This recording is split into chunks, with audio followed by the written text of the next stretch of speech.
Hello అండి. ముందు వీడియోలో మటన్ మచ్చబూసి ఎలా చేశానో చూపించాను కదా. ఇది వచ్చేసి మటన్ యక్ని అనమాట. యక్ని అంటారు, తష్రీబ్ అంటారు. వీళ్ళు చాలా ఇష్టంగా తింటారండి కువైట్ వాళ్ళు.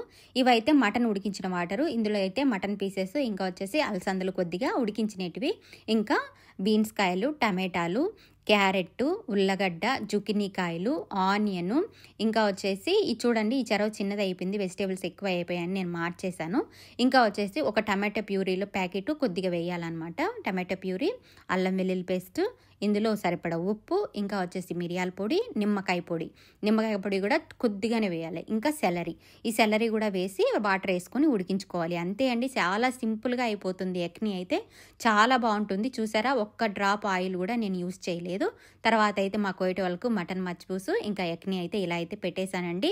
చాలా బాగుంటుంది, ఒకసారి ట్రై చేయండి. చాలా బాగా కుదిరింది అనమాట. నేను కూడా తిన్నాను. నెక్స్ట్ వీడియోలో చూపిస్తాను, చూసేయండి. Thank you for watching. Please support. Bye.